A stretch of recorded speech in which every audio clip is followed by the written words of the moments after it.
Hello दोस्तों, आप सभी का हार्दिक स्वागत है एजुकेशन गैलेक्सी में। आज अपन बात करने वाले हैं समास। समास का जो है ट्रिकी वीडियो जो है करने वाले हैं।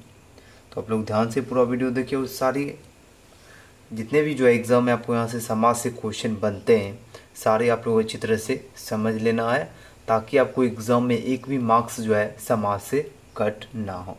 ठीक है, तो पूरा वीडियो एंड तक ज़रूर देखिए और सारे क्वेश्चन और अच्छी तरह से आप लोग कंसेप्ट को और साथ ही साथ आप लोग ट्रिक को भी समझ लीजिए और याद भी कर लीजिए। ठीक है, इसका पीडीएफ और लास्ट में एनालिसिस भी करेंगे, ताकि आपको अच्छी तरह से बेहतरीन तैयारी हो सके।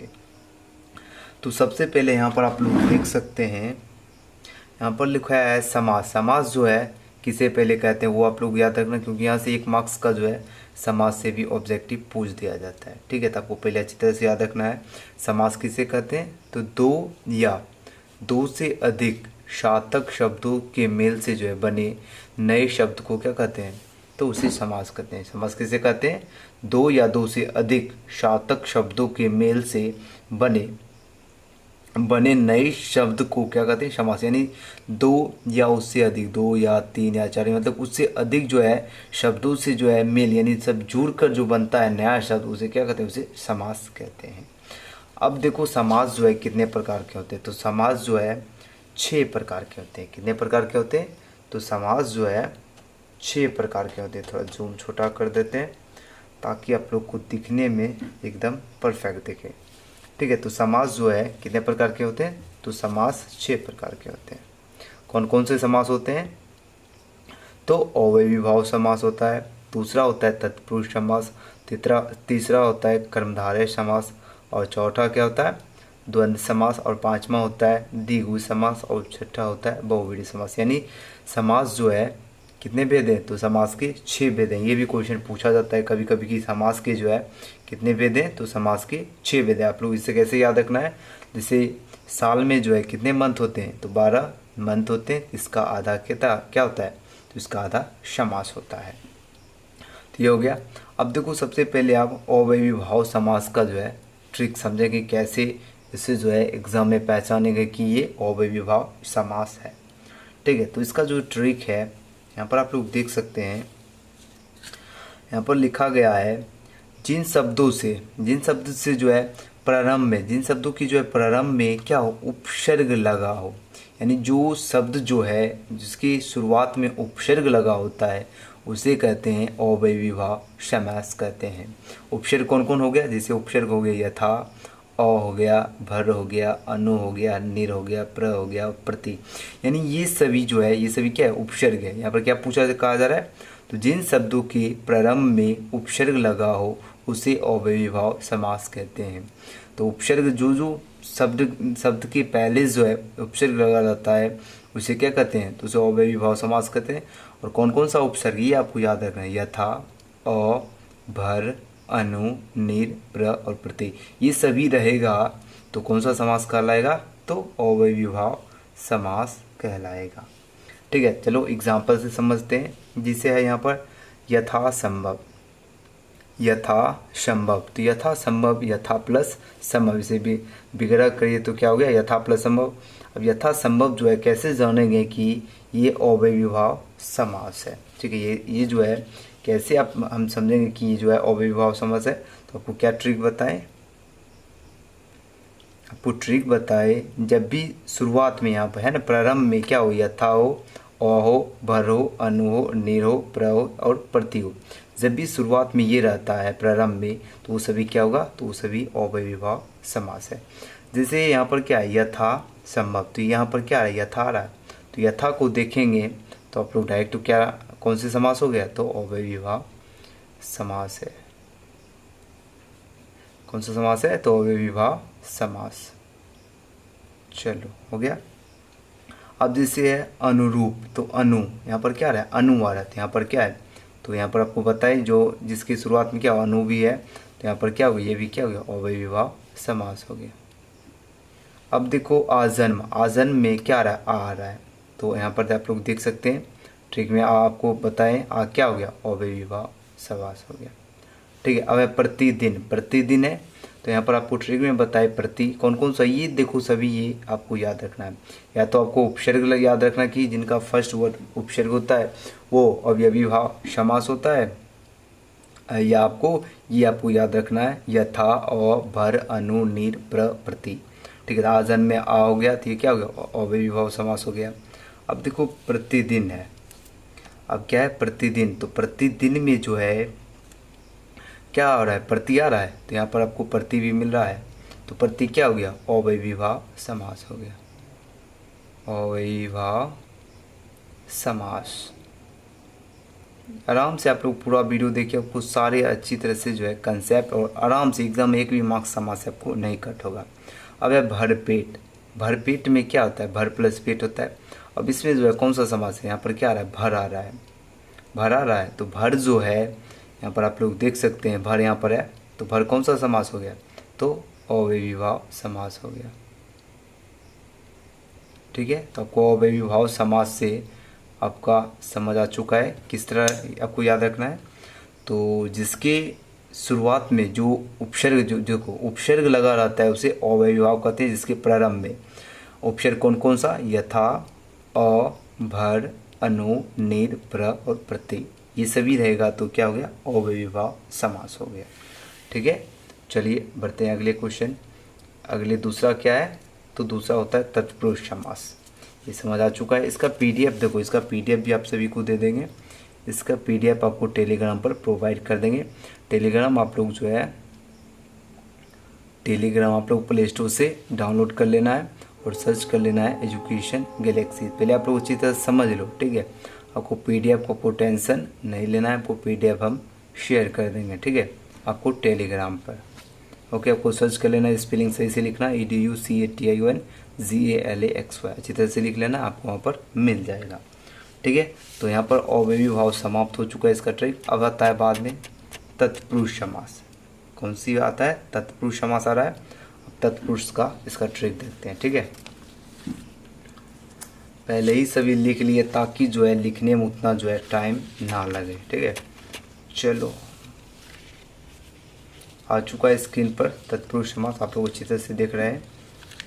ठीक है, चलो अब है तत्पुरुष समास। अब देखो तत्पुरुष समास जो है समझने का क्या ट्रिक है।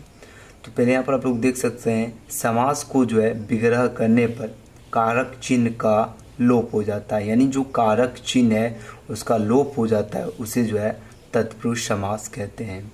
तो कारक चिन्ह जो है कौन कौन सा है, तो यहाँ पर आप लोग देख सकते हैं, ने को, जैसे वन कारक चिन्ह जैसे कर्ता ने, कर्म को, करण से, अब तो 8 से ही पढ़ते होंगे तो आप सभी को याद ही होगा। यानी इस जो है कारक चिन्ह का जो है लोप हो जाता है, उसे तत्पुरुष समास कहते हैं।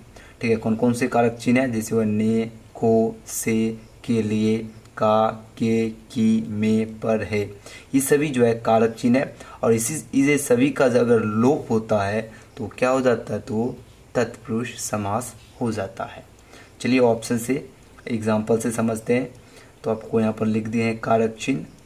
ठीक है, अब देखो उदाहरण से समझते हैं। यहाँ पर देख सकते हैं यश प्राप्त, यश प्राप्त यानी यश को प्राप्त। अब यश प्राप्त में देखो यहाँ पर विभक्ति चिन्ह है, नहीं है, डायरेक्ट यहाँ लिखा है यश प्राप्त, यानी विभक्ति चिन्ह का अगर लोप रहता है तो उसे क्या कहते हैं, तत्पुरुष समास कहते हैं। अब इसे जांच करेंगे पहले कि इसका फुल डिटेल जैसे होगा, यश को प्राप्त को क्या कहते हैं, यश प्राप्त कहते हैं। यानी यहाँ पर क्या आ रहा है, को आ रहा है, यानी को का यहाँ पर लोप है ना। ठीक है, यहाँ पर आप लोग ऑप्शन यहाँ देख सकते हैं, को है यहाँ पर को है, यानी को का लोप हो रहा है, वो क्या हो गया, वो तत्पुरुष समास है। यानी विभक्ति चिन्ह का लोप होता है वो तत्पुरुष समास में आता है। ठीक है, जिसे हो गया यज्ञशाला, यानी यज्ञ के लिए जो है शाला होता है उसे क्या कहते हैं, यज्ञशाला कहते हैं। अब यहाँ क्या रहा है, के लिए, तो आपको यहाँ पर ट्रिक में बताए हैं कि के लिए रहेगा, ये सभी का लोप होता है तो क्या होता है, तत्पुरुष समास होता है। ठीक है, अब जैसे हुआ राजपुत्र, यानी राजा का पुत्र, यहाँ पर का क्या हो रहा है, लोप हो रहा है, तो का यहाँ पर देख सकते हैं दिए हुए, तो ये क्या हो गया, तत्पुरुष समास हो गया। और उसके बाद है धर्मवीर, धर्मवीर में यहाँ क्या है, में है, में का लोप हो रहा है, तो ये क्या हो गया, तत्पुरुष समास हो गया। अब है मनचाहा, मनचाहा में मन से चाह उसे क्या कहते हैं, मनचाहा कहते हैं, यानी यहाँ पर से का क्या हो रहा है, लोप हो रहा है। ये सभी क्या हो गया, ये सभी तत्पुरुष समास हो गया। ठीक है, तत्पुरुष समास। ये सभी क्या हो गया, तत्पुरुष समास हो गया। चलो अब आता है थर्ड समास का नाम क्या है, तो कर्मधारय समास। अब देखो कर्मधारय समास जो है सबसे पहले किसे कहते हैं, जिस समास में प्रथम पद दूसरे पद की जो है विशेषता बताता है उसे कर्मधारय समास कहते हैं। यानी जो प्रथम पद है वो क्या करेगा, दूसरे पद की जो है विशेषता बताता है उसे क्या कहते हैं, उसे कर्मधारय समास कहते हैं। यहाँ पर आप लोग नोट देख सकते हैं, यानी दूसरे पद की तुलना है, जो या के समान वगैरह के समय के होता है। यानी आप लोग ऑप्शन उदाहरण से समझ सकते हैं आराम से। तो यहाँ पर क्या कहा, जिस समास में प्रथम पद दूसरे पद की विशेषता बताता है, यानी जो जैसे है चरण कमल, यानी कमल के समान क्या हो गया, चरण, यानी ये क्या, ये हो गया दूसरा पद और ये हो गया प्रथम पद। यानी जो है यहाँ पर क्या बोला जा रहा है, दूसरे पद की विशेषता, यानी प्रथम पद जो है यानी चरण जो है ये किसकी विशेषता बता रहा है, ये कमल की विशेषता बता रहा है। तो ऐसे जब रहेगा सिचुएशन, वो सभी क्या हो गया, वो सभी कर्मधारय समास होता है, कर्मधारय समास। वो सभी जो है कौन से समास होता है, तो वो सभी कर्मधारय समास हो जाता है। ठीक है, यानी जो है पहला पद जो है वो दूसरे पद की विशेषता बताता है। जैसे चरण कमल में कमल के समान चरण, यानी इसे यहाँ पर विशेषता किसकी बताया जा रहा है, तो कमल के चरण, मतलब जो कमल है उसके समान क्या है, चरण, यानी कमल की जो है विशेषता बताई जा रही है। ठीक है, आपको समझ आ रहा है।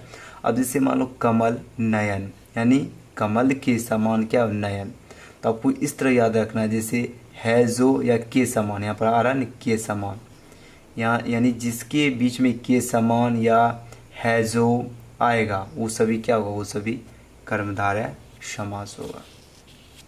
ठीक है, वो सभी क्या हो जाएगा, वो सभी कर्मधारय समास हो गए। ये हो गया ट्रिक आपका। क्या होगा, है जो या के समान आएगा, जब इसका विभक्ति चिन्ह निकालेंगे, जिससे चरण कमल का विभक्ति चिन्ह क्या होगा, कमल के समान चरण। ठीक है, तब यानी के समान या है जो आएगा वो सभी क्या होगा, कर्मधारय समास।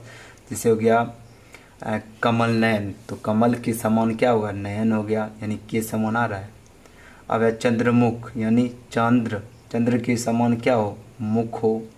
लाल मणि, लाल है जो मणि, यहाँ पर आपको बताए है जो या के समान आता है विग्रह करने पर, वो सभी क्या होगा, वो कर्मधारय समास हो गया। जैसे महापुरुष, यानी महान है जो पुरुष। ठीक है, तो इस तरह आप लोग कर्मधारय समास को अच्छी तरह से पहचान लेंगे। ठीक है, तो लाल मणि क्या होगा, लाल है जो मणि, यानी है जो हो गया, वो सभी क्या हो जाता है, वो कर्मधारय समास हो गया। जैसे महापुरुष हो गया, महान है जो पुरुष, हो क्या हो गया, कर्मधारय समास। यानी आपको ये याद रखना है जो या के समान, ये सब जब रहेगा तो ये क्या हो जाएगा, तो ये सभी कर्मधारय समास हो जाता है। ओके, चलिए बढ़ते हैं आगे।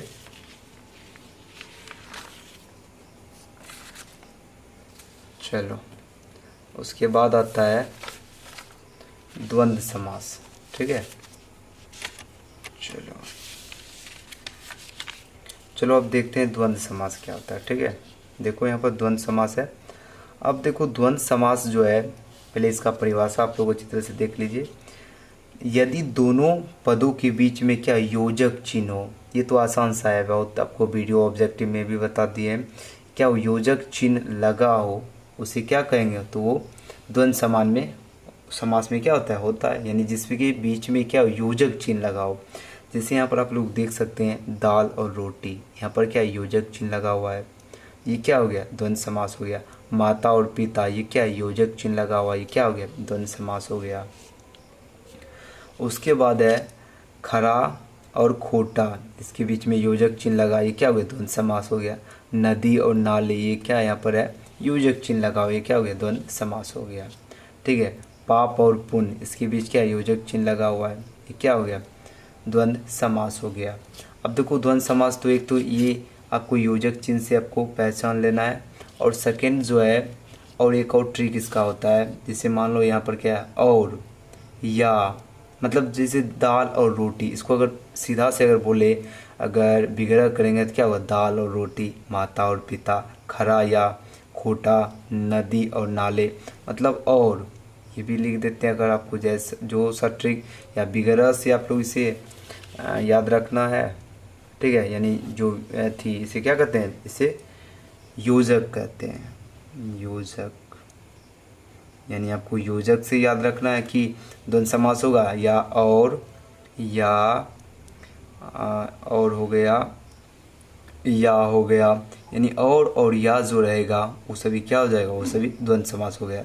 जब इसका विग्रह करेंगे, जैसे दाल रोटी है, दाल और योजक, उसके बाद रोटी है, दाल और रोटी। ठीक है, और या अगर विग्रह करेंगे तो वो सभी क्या होगा, द्वंद्व समास हो जाएगा। या आपको ये याद रखना है, योजक चिन्ह रहेगा तो क्या होगा, तो वो द्वंद्व समास हो जाएगा।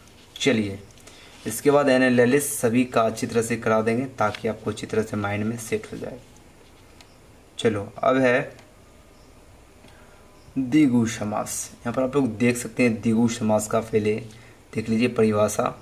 जिस समास में प्रथम पद जो है संख्यावाचक हो या समूह का पता चले, यानी जिस समास में क्या हो, प्रथम पद क्या हो, संख्यावाचक हो या समूह का पता चले, उसे द्विगु समास कहते हैं। तो इससे सिंपल सा हो गया, यानी जिससे क्या हो, संख्या का पता चले, जिससे क्या हो, संख्या का पता चले। संख्या में जैसे हो गया 1 2 3 इन्फिनाइट, कुछ भी संख्या का पता चले वो सभी क्या होगा, वो सभी द्विगु समास हो जाएगा। जैसे चौराहा, तो चौराहा यानी 4 राहों का समूह होता है, उसे क्या कहा जाता है, चौराहा। यानी चौराहा से क्या पता चल रहा है, 4 पता चल रहा है। देखो चौराहा जो है,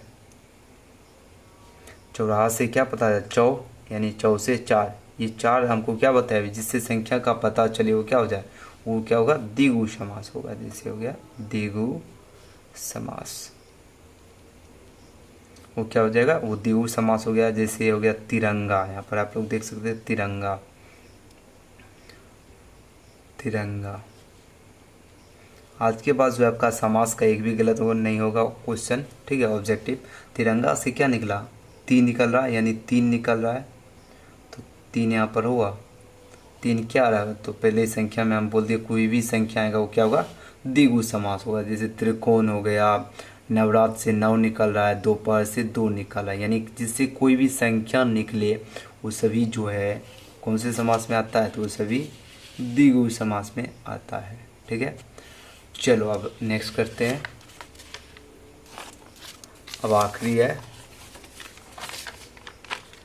उसके बाद सभी का जो एकदम छोटा सा ट्रिक में, मतलब एक पेज के अंदर सभी को एडजस्ट करके अपने माइंड में सेट कर देना। ठीक है, अब है 6 जो है बहुव्रीहि समास। बहुव्रीहि समास जो है, पहले यहाँ पर आप लोग डिफिनेशन देख लीजिए किसे कहते हैं। बहुव्रीहि समास जो है, जिस समास में कोई भी पद प्रधान नहीं होते, यानी जो है कोई भी पद जो है प्रधान नहीं होता है, अर्थात दोनों पद जो है मिलकर किसी तीसरे पद की ओर संकेत करते हैं, उसे बहुव्रीहि समास कहते हैं। यानी यहाँ पर आप लोग देख सकते हैं 2 पद है, घन और श्याम, यानी तो यहाँ पर क्या बोल रहा है, जिस समास में कोई भी पद प्रधान है, यानी इसका कोई भी पद जो है प्रधान नहीं होता है, अर्थात दोनों पद यानी दोनों मिलकर, यहाँ पर बोला जा रहा है, अर्थात दोनों, कहाँ गया, हाँ, कोई भी पद प्रधान नहीं होता है, अर्थात दोनों पद मिलकर किसी तीसरे पद की ओर संकेत करते हैं, उसे बहु, यानी ये दोनों पद अगर मिलता है, जैसे देखो घनश्याम है, तो घनश्याम मतलब क्या, घन के समान जो है श्याम है, जो यानी घन के समान जो है श्याम होता है, उसे क्या कहते हैं, उसे कृष्ण कहते हैं। यानी इसका तीसरा पद निकल रहा है तो उसे कहेंगे बहुव्रीहि समास, इसका यही ट्रिक है। और इस तरह देखो, ये ज़्यादातर जो है बहुव्रीहि समास जो है भगवान के नाम में ही होता है, भगवान। ठीक है, तो यानी भगवान के नाम में ही, जैसे ऐसा आप लोग इस तरह याद रख सकते हैं, जो पहले ज़माने में जो वर्ड यूज़ होता था वो ज़्यादातर क्या, वो सभी लगभग बहुव्रीहि समास है। या इस तरह याद रख सकते हो, घनश्याम जो है घन के समान, घन के समान क्या हो, श्याम है, जो उसे क्या कहते हैं, उसे कृष्ण कहते हैं।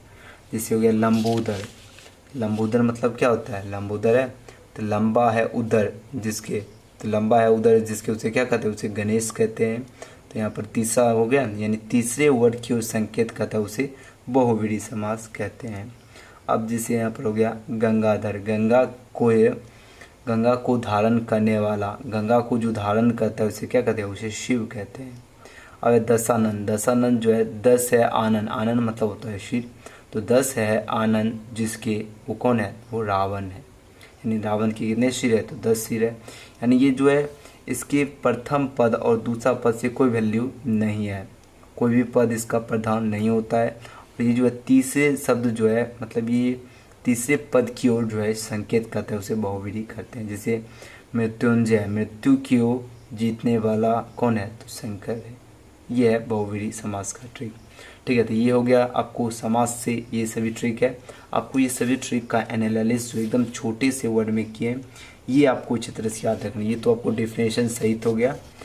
ठीक है, आपको ये एकदम छोटे से जो किए हैं एक पेज के अंदर जो है पूरे आपको समास को अच्छी तरह से एनालिसिस करने के लिए आपको ये लिए लाए हैं। ठीक है, चलो आप लोग को समझ आ चुका है। अब फिर से अगेन जो है एकदम डायरेक्ट ट्रिक जो इम्पोर्टेंट लाइन है उसे जो है सिर्फ यहाँ पर ऐड किया। जैसे यहाँ पर आप लोग देख सकते हैं एनालिसिस है, यानी विश्लेषण करना है।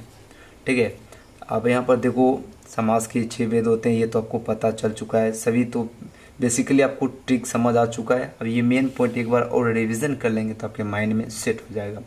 जैसे देखो अवयवी भाव समास, तो अवयवी भाव समास का क्या ट्रिक होता है, यानी प्रारंभ में क्या उपसर्ग हो, कौन कौन सा उपसर्ग हो, यथा हो, प्रति हो, भर हो, आ हो, निर हो, प्र हो, अनु, ये सभी रहेगा तो कौन सी समास होगा, तो वो सभी अवयवी भाव समास होगा। एग्जाम्पल में जैसे यथा संभव, तो यथा यहाँ पर आ रहा है, यथा क्या है, उपसर्ग है, तो ये क्या हो गया, अवयवी भाव समास हो गया।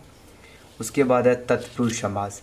तत्पुरुष समास में क्या होता है, इसका ट्रिक क्या होता है, कारक चिन्ह का लोप होता है। जिससे वह ने, को, से, के लिए, का, के, की, में, पर, है, यानी कारक चिन्ह का लोप होता है, वो उसमें क्या होता है उसे क्या कहते हैं, उसे तत्पुरुष समास कहते हैं। एग्जाम्पल से समझते हैं, जैसे राजपुत्र यानी राजा का पुत्र, यहाँ का क्या हो रहा है, लोप हो रहा है, तब तो राजपुत्र हुआ था। ठीक है, तो यानी जो जिसमें क्या हो विभक्ति चिन्ह का लोप हो वो कौन से समास होता है, तो तत्पुरुष समास होता है। ये विभक्ति चिन्ह आपको याद रखना है, कर्ता ने, कर्म को, करण से, ये सभी होता है ना, यहाँ पर आपको लिख दिए, आप लोग इसे चित्र से नोट कर लेना, PDF आपको टेलीग्राम में मिल जाएगा। अब एक कर्मधारय समास। कर्मधारय समास जो है इसका क्या होता है, जिससे हो गया एग्जाम्पल से समझो, तो इसका ट्रिक जो होता है, जैसे है जो, के समान, है जो और के समान जो है विग्रह करेंगे, करने के समय जो होता है वो क्या होता है, वो कर्मधारय समास होता है। एग्जाम्पल से आप लोग अच्छी तरह से समझ लीजिए, जैसे चरण, कमल, तो चरण क्या है, पहला पद हो गया, और कमल हो गया दूसरा पद। तो दूसरे जो है यानी दूसरे पद की जो है तुलना में क्या होगा, है जो या के समान आएगा तो क्या होगा, कर्मधारय समास होगा। क्या होगा, जैसे चरण हो गया पहला पद और कमल हो गया दूसरा पद, तो यहाँ पर क्या होगा, दूसरे पद की तुलना में क्या हो, है जो या के समान आता है, तो विग्रह के समय जो है जो या के समान आता है वो क्या होता है, कर्मधारय समास होता है। ओके, जैसे एग्जाम्पल जैसे हो गया यहाँ पर चरण कमल, यानी कमल के समान क्या हो, चरण हो, तो यहाँ पर क्या बोले, के समान है, यहाँ पर क्या आ रहा है, के समान, यहाँ पर बताए न, है जो या के समान आएगा वो क्या होगा, कर्मधारय समास होगा। उसके बाद जैसे यहाँ पर लाल मणि, यानी लाल है जो मणि, यानी यहाँ पर आ गया है जो, तो ये क्या हो गया, कर्मधारय समास। यानी ये तो हो गया ट्रिक, और इसका डिटेल में क्या बताए थे, यानी जो है पहला पद जो है वो क्या है, दूसरा पद की विशेषता बताता है। ठीक है, पहला पद जो है वो क्या कहता है, दूसरा पद की क्या बताता है, विशेषता बताता है। जैसे कमल के समान चरण, यहाँ पर विशेषता किसकी बताई जा रही है, यहाँ पर कमल की बताई जा रही है।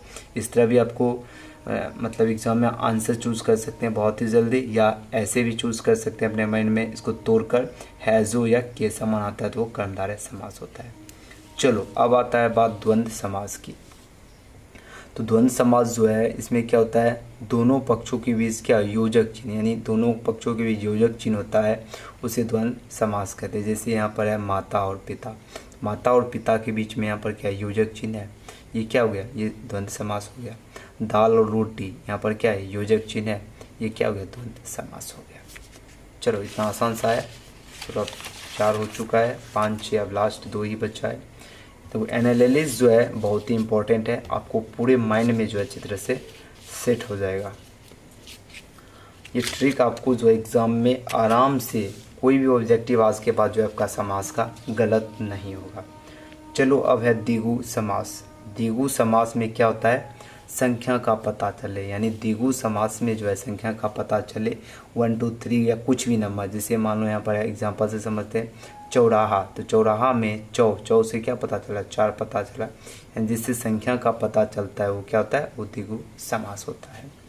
ठीक है। अब है बहुव्रीहि समास। तो बहुव्रीहि समास में क्या होता है, कोई भी पद प्रधान ना हो, यानी तीसरे पद की ओर संकेत, यानी कोई भी पद जो है प्रधान नहीं होता है, मतलब तीसरे की ओर जो है संकेत करता है, उसे बहुव्रीहि समास कहते हैं। जिसे यहाँ पर दशानन, यानी 10 है आनंद जिसके, उसे रावण। यहाँ पर दशानन से तो पता तो नहीं चल रहा रावण, यानी अगर डिटेल में जाएंगे जैसे 10 है आनंद जिसके, यानी इसकी जो है कोई भी पद क्या होता है, प्रधान नहीं होता है। ठीक है, इसका कोई भी पद जो है प्रधान नहीं होता है, उसे बहुव्रीहि समास कहते हैं। ये इसका ट्रिक होता है। और इससे आप लोग इस तरह भी याद रख सकते हैं, जो वर्ड पहले ज़माने में यूज़ होता था ज़्यादातर, उसे भी क्या होता है, बहुव्रीहि समास के अंदर आता है। जैसे लंबोदर, लंबा है उधर जिसके, उसे क्या कहते हैं, उसे गणेश कहते हैं। ठीक है, यानी आप लोग इस तरह से याद रख सकते हैं। ये था आज का समास का ट्रिक। और इसका आप लोग अगर चाहते हैं PDF, तो इसका आपको PDF टेलीग्राम में मिल जाएगा सभी को, आपको फ्री में टेलीग्राम में। देखो टेलीग्राम में सभी PDF आपको फ्री में मिल जाएगा, टेलीग्राम पर मिलता है। तो आपको टेलीग्राम जो है प्ले स्टोर से डाउनलोड कर लेना है, प्ले स्टोर से आपको डाउनलोड कर लेना और सर्च कर लेना एजुकेशन गैलेक्सी, स्पेलिंग सही से लिखना है। ठीक है, नहीं तो वहाँ पर आपको मेरा चैनल नहीं आएगा। चैनल ग्रुप दोनों है, तो EDUCATIONGALAXY इस तरह लिखना है। ठीक है, तब आपको वहाँ पर मिल जाएगा, वहाँ पर आप लोग जुड़ जाइए, वहाँ पर आपको PDF मिल जाएगा। और जो बच्चे, अगर आप लोग को वीडियो पसंद आए तो आप लोग वीडियो को लाइक कर दीजिए। ठीक है, और अपने दोस्तों के साथ शेयर ज़रूर करना है। और जो बच्चे अभी तक चैनल से नहीं जुड़े, आप लोग चैनल को सब्सक्राइब कर लीजिए। और मेरे न्यू चैनल का लिंक आपको डिस्क्रिप्शन में है, उस चैनल से आप लोग जाकर जुड़ जाइए। मिलते हैं अगले वीडियो में। Thanks for watching.